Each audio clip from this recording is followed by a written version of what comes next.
Harka fuunee akkam jirtu abdiidha miiltotee kirra chaanaalii keenya sabskraayibii gochuun dagatinaa yaadaaf gaaffii qabdan koomentii gubbaatti nuuf barreessaa.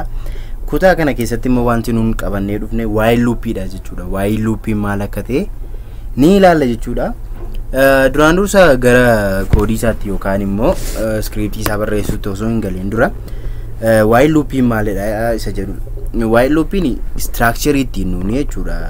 Wantoota garaa garaa fakkeenyaaf koodii ta'e tokko keessa yeroo hedduu deddeebinee haala kamiin fayyadamuu dandeenya isa jedhu karaa nuun ittiin difaayinii goonudha jechuudha. Fakkeenyaaf koodii tokko fayyadamuudhaaf fakkeenyaaf faankshini yoo goone yookaan immoo meetidii kanatti yoo fayyadamne faankshiniitti yoo fayyadamne yeroo nuun koolii goonutti maal ta'a wanti suni irra si'uma tokko irra deebi'ee hojjeta jechuudha. Garuu waa'ee luuppiidhaan faankshiniima sana si'a 10-15 yoo hojjechiisuu ni dandeenya jechuudha. Kondiishinii ta'e irratti yookaan immoo haala ta'e irratti hundoofne jechuudha. Waa'ee luuppiin kan inni nu gargaaru irra guddaan isaa maalidha? Koodii tokko irra deddeebinee akka inni eksikiyuutii godhu yookaan immoo akka inni amma vaaliyuun isaa yookaan kondiishiniin suni turuu ta'ee jirutti akka inni hojjetu gochuu yoo barbaanne haala kamiin goona isa jedhu waa'ee luuppii itti fayyadamuu ni dandeenya jechuudha. Luuppii hedduutu jira. Isaanin gara fuula duraatti wajjin ni ilaalla. For luuppiinis ni jiru jechuudha. For luuppii kan jedhamus. As keessatti garuu wanti nuun ilaallu maalidha? Waa'ee luuppiidha jechuudha. Yeroo kun ta'utti koodii kan akkas godhi. Amma kun hin taanetti kana godhise haala ittiin jennee irra deddeebiidhaan waan itaanutu jira jechuudha. Amma gaa jalqabuudhaaf vaariyaabilii tokko kireetii goona. Fakkeenyaaf vaariyaabilii tokko yeroo kireetii goonutti ayin keenya tokkodha jennu gaa. Bakka kanatti immoo dhufnee maal goona? Waayilii goona jechuudha. Waayilii keenya keessa gaa ammi wanti waayilii kana keessa yookaan bakka kana keessa jiru turuu ta'ee jirutti maalidha? Koodiin bilookii as keessa jiru hundumti isaa maal ta'a? Eksikiyuutii ta'a jechuudha gabaabaatti. Ammas keessa turuu ta'uudhaafi as keessi foolsi ta'ennaan garuu waan lin ta'u jechuudha. Warreen as keessa jiran kamiyyuu eksikiyuutii haala ittiin taanetu jira jechuudha. Kanaafiyyuu fakkeenyaaf i is less than or equal to 10 jira jechuudha. Akka fakkeenyaatti. Amma gaas keessatti wanti cheekii ta'u maalidha? Ayin irra xiqqaa yookaan wal qixxee 10 jedhutu ilaalama jechuudha. Ayin keenya immoo meeqadha? Tokkodha. Tokko irra xiqqaa yookaan wal qixxee 10 yoo jenne turuudha jechuudha. Erga kana ta'e booddee immoo as keessatti fakkeenyaaf koodii tokko ni waan ta'a jechuudha. Fakkeenyaaf document dot write edeen as keessatti maalin godhani gatii ayi sana akka inni naaf baasuun godha jechuudha. Gatii ayi sana immoo bifa maaliitiin toora araara irratti akka inni baasuuf jechuudha. Sababiin isaa amma waan isaa kun dheeraadha sababii ta'eef jechuudha. Kana ergan godhee booddee immoo ayiin keenya meeqadha? Tokkodha. Tokko irra xiqqaa yookaan wal qixxee 10 yoo jennee maalidha? Turuu sababii ta'eef immoo maal ta'a? Isa kanatti dhufee nuuf ba'a jechuudha. Ayiin keenya tokko ta'uusaa nu argisiisa jechuudha.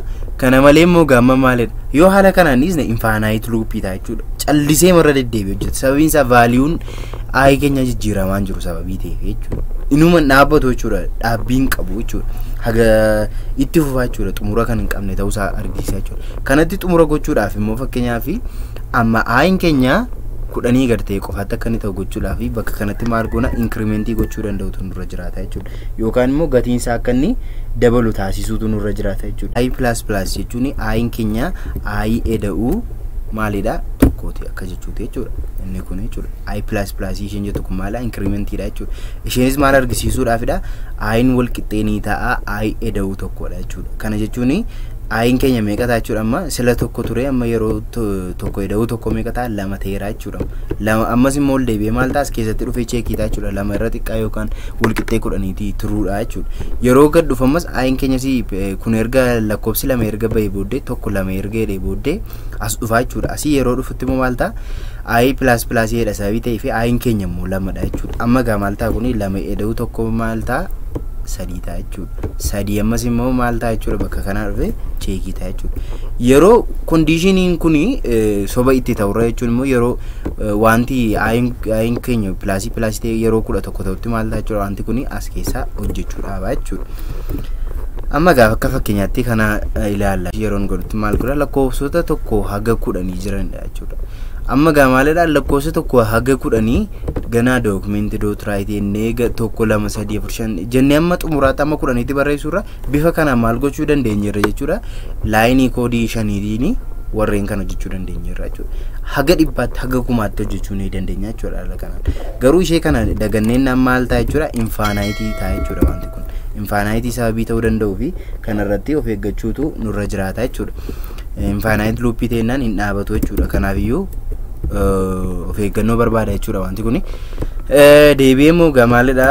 Koodii kana immoo conditionii ta'e irra ga'eesi as keessattis immoo conditionii ta'e fayyadamuu ni dandeenya jechuudha manu.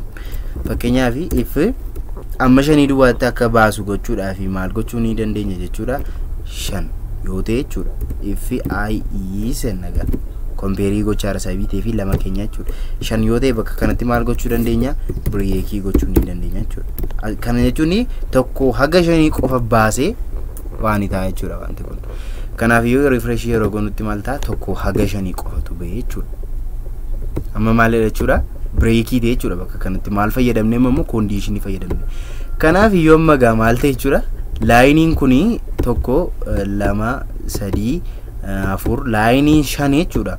Si'a meeqarra deebi'ee ta'a jechuudha si'a 5 ta'a jira jechuudha. Sababiin isaa as keessatti conditioning kun si'a 5 cheekii ta'uu dirqamadha sababii ta'eef jechuudha. Haga as ga'utti haga break ta'utti jechuudha. Kana malees immoo maalidha do while kan jedhamus jira. Do while immoo maalidha jechuudha. At least si'a tokko koodiin as keessa jiru executing ta'a jechuudha. As keessa warreen jiran jechuudha. Fakkeenyaaf kana keessaa nan balleessa amma isa break godhu kana jechuudha. Amma ayin keenya tokkodha jechuudha. Ayin keenya amma tokko ta'ee jiru amma conditionii kana meeting goonetti maal hin ta'u jechuudha. Koodiin kun executing ta'u yookaan immoo hojii hojjechuudha malu hin hojjetu jechuudha.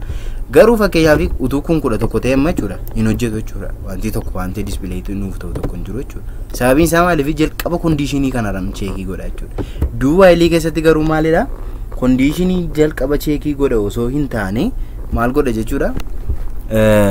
Hojii isa tokko erga hojjete booddee gara conditionii cheekii gochuutti deebi'a jechuudha. Akka fakkeenyaatti jechuudha. Warreen kanaan balleesseenini do while'dhaan godha jechuudha. Do while keessatti gamma maalidha? Ayin keenya leezaan or equal to 10 jenneera miti as keessatti jechuudha. Amma gaa asirraa akkaataa isin hubachuu dandeessanii jalqaba koodii as keessatti barraa'u sanaan immoo barreessaa fakkeenyaaf I plus hin godha jechuudha as keessatti. Amma gaa maal gochuudhaafidhaanii koodii kana akka inni waan ta'uufidha jechuudha. Jalqaba while loop keessatti conditionii kanatu jalqaba cheekii ta'a jechuudha. Garuu do while keessatti warreen as keessa jirutu erga hojjetamanii xumuramanii booddee as dhufeetitu cheekii ta'u jechuudha conditioning keenya. Amma gaa kana wajjiniin ilaalla jechuudha. Akka fakkeenyaatti haala kanaan yoon godhee refresh godhee lakkoofsa meeqaa baasa tokko haga 10 naaf baasa jechuudha. Fakkeenyaaf asitti garuu yoon kee 11 godhee 11 yoon godhee si'a tokko lakkoofsa 11 naaf baasa jechuudha. Isa booddee garuu maal hin ta'u jechuudha hin hojjetu jechuudha yookaan output biraa hin qabaatu jechuudha. Akka fakkeenyaatti refresh yeroon godhu 11 naaf baasa jechuudha. Garuu isa silaa keessatti maal ta'eera while keessatti maal display ta'eera yoo jenne hin taane jechuudha. Sababiin isaa maaliifidha? Conditionii kan jalqaba kan inni cheekii godhu ture jechuudha. Kana fakkaata while loop fi do while loop ni gabaabatti kana fakkaata. Yaadaaf gaaffii qeeqa qabdan komentii gubbaa nuuf kaa'uu hin dagatinaa. Kutaa itti aanu wal arginaa. Galatooma.